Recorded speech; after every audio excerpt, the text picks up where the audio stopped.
During the reign of Henry VIII, the notorious King of England ordered a number of forts and castles to be made to defend most of the coast of England. Henry issued an order called a device, which set in motion a huge programme of building works in the late 1530s and 1540s for a large amount of castles to be built along the coast. The cost of building these fortifications was huge, and much of the money was being used from the brutal dissolutions of the monasteries organised by Thomas Cromwell. So join us today as we look at Henry VIII's device forts, his castles made to protect England from invasion. Remember to support our channel, please make sure to subscribe. Castles had existed in England for centuries during the medieval period, and they transitioned from wooden structures to those made from stone as technology developed. During the Wars of the Roses prior to the Tudor period, castles played a limited role, but when Henry VIII came onto the throne, his approach to European countries meant the defences across England needed strengthening. Rather than pacify other nations, he went to war with them, for example engaging in more than one conflict with the French. Usually coastal settlements were placed in control of their coastal defences, with local lords and communities running them, as the Crown left this responsibility to the local people. Henry VIII himself had very little interest in coastal defences. However, following his break from Rome, he needed to consider greater measures to protect his realm. In 1533, Henry broke from Rome to force an annulment of his marriage to Catherine of Aragon, his first wife. He was growing frustrated at the fact she was getting older and had not provided him with a male heir to the throne, and his eyes shifted to the younger Anne Boleyn. The Pope continuously refused to support Henry's actions by annulling or divorcing his first marriage, so Henry took this matter into his own hands, splitting from the Roman Catholic Church and the Pope and making himself the supreme head of the Church of England.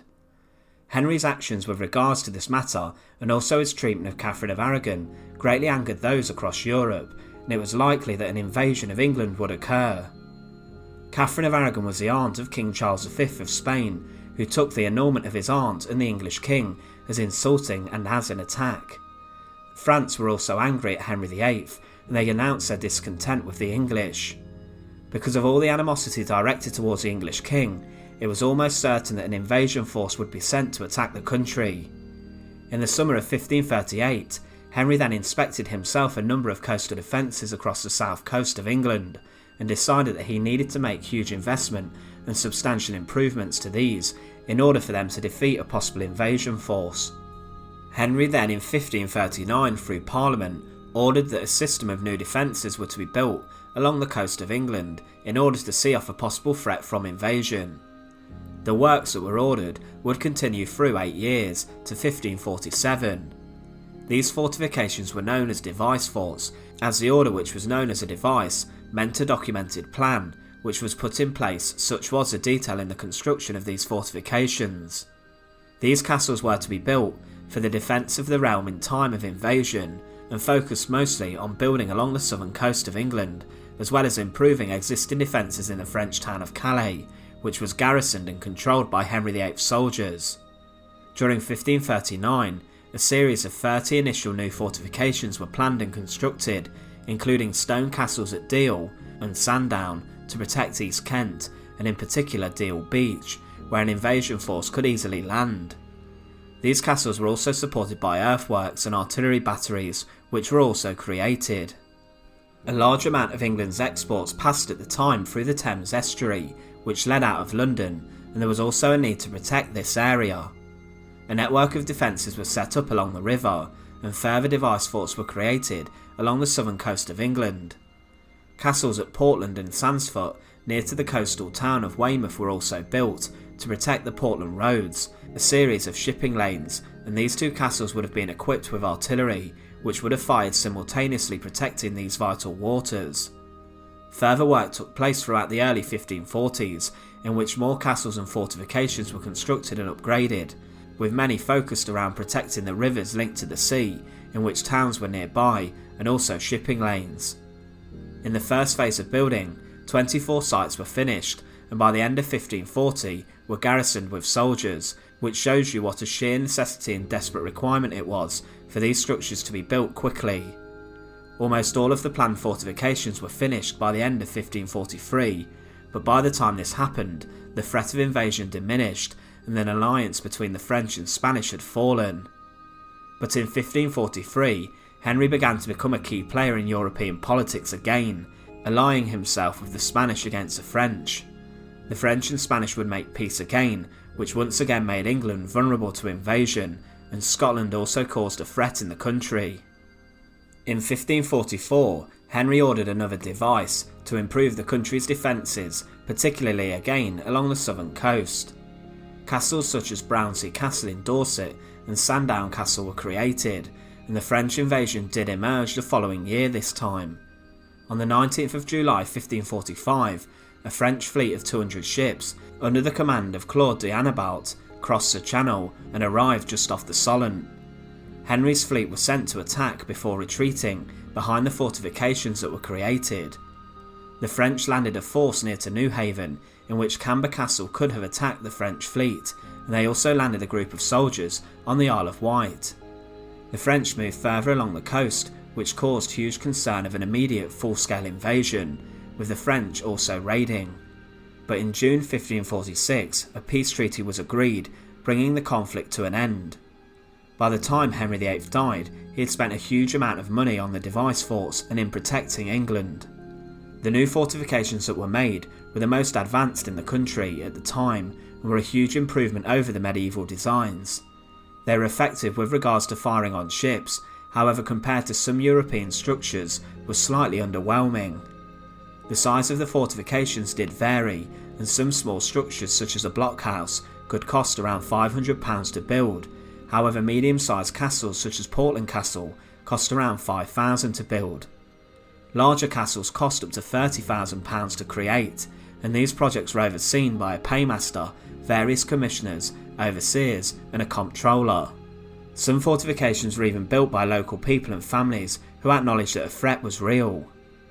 As mentioned earlier, most of the money to create the devices came from the dissolution of the monasteries, and the dissolution also provided a large amount of building materials, as many monastic buildings had been pulled down, with the materials then being recycled. For example, Netley Castle was built using an old abbey, reusing the stones, and East Tilbury Blockhouse reused part of an old chantry. As the cost rose for the building works, Henry was also forced to borrow money from various areas. In terms of who was garrisoned at the device forts, the group of soldiers was usually a lot smaller than one would expect in a medieval castle.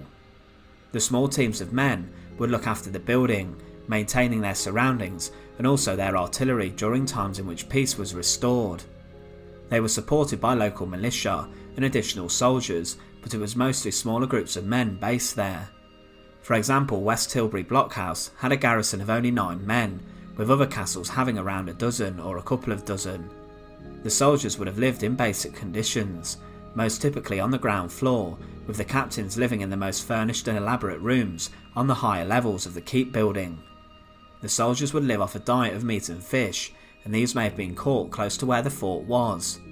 The discipline inside the forts was rather good, and they were well organised. However, life inside the devices would have been very boring at times, and also very isolating. Soldiers did sometimes sleep next to their artillery guns if the possibility of an attack was on the horizon. They also had to pay for their own handguns and could be fined if they didn't have these. Pay did vary for the soldiers, with a captain earning 1 or 2 shillings a day, a deputy 8 pence, porter 8 pence, and soldiers and gunners being paid around 6 pence each. Most of the garrisons were paid by the Crown and the King. However, some local communities were responsible for providing a garrison, and some settlements also supported the garrison in exchange for exemptions from paying tax. In terms of the guns at the device fort, the artillery was the property of the Crown and also managed by the authorities based in the Tower of London. The Tower would have moved them to different fortifications if needed, which often led to complaints by the captains that their specific fortification was more vulnerable. The number of guns did differ across different forts, with some having over 30 guns, but others, such as Portland Castle, only having 11 artillery pieces. Different types of artillery were deployed, such as cannons, demi-cannons and culverins, but also smaller pieces were used, such as minions and falcons. The heavier weapons would be placed higher in the castle, with smaller weapons closer to the ground. The forts were equipped with brass and iron artillery, and brass weapons could fire quicker at 8 times an hour and were safer than iron, but were expensive to fire. They were also supported by infantry weapons such as handguns, arquebuses, as well as other weapons for close combat such as bills, pikes, halberds, and even longbows, which were still in military use in the 1540s. Following Henry VIII's death though, there was a brief pause to hostilities with France, and it was during the reign of Elizabeth I and the Spanish Armada threat in which further reviews and improvements to the devices were made. More up-to-date bastions and larger fortifications were created, and during her successor's reign, James I, the forts became neglected and they fell into decay and disrepair, with soldiers being left unpaid. During the English Civil War though, the device forts did see some action. Most of them saw service and were controlled by either Parliament's forces or the Royalists. Some forts were besieged, including Sandsfoot near to Weymouth in 1645. Many of the fortifications did do well at withstanding attacks during the Civil War and held out for a very long time. During the 1700s, the military significance of the castles and forts began to decline and they fell into disrepair. Some even became rather ornate houses for captains. However, when the Napoleonic Wars came around, things did change. Many of the forts and castles were re-garrisoned and their defences improved in order to deal with the developments of artillery. Some forts were even completely redesigned in order to hold heavier and more weapons in order to deal with any threat from Napoleon. Sometimes these defences were even used by coastguards to stop smuggling, and operations were conducted from these bases. Even throughout the 1800s, many of the now 300-year-old defences were modernised and improved. By the time the First World War came around, it was believed that due to the huge development in technology, the devices were too small to be of any use. Reviews concluded that some of these sites were not viable and their purpose began to change. But when war did break out, many naval operations were conducted along the southern coasts, and because of this many of the devices were reinforced, with anti-Zeppelin guns being placed. Also, other castles along the south coast were used as barracks for soldiers. During World War II, Britain's coastal defences relied on the extensive and large barriers along the shores to prevent invasion, but also there were small artillery positions needed. For this, a number of device forts were brought back into service 400 years after they were made. Some were equipped with naval gun batteries and armed with naval guns and anti-aircraft defences, and they were even used in other military ways as well. For example, Portland Castle was used as an office, an ordnance store, and also accommodation for soldiers waiting for the D-Day landings. So what initially began as a number of forts made because one of England's most famous kings annoyed large swathes of Europe turned into a network of defences that protected England during its darkest days of the Second World War. The devices as they are known did emerge due to the opposition across Europe to Henry's annulment and split with Catherine of Aragon, but as time changed, the threat shifted greatly. Today the devices are available to visit, and many of them are still functioning as castles.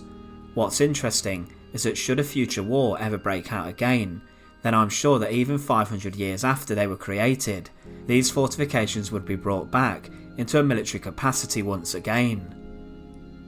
Once again, thank you for watching. To support our channel, please make sure to subscribe, and once again, thank you so much for watching.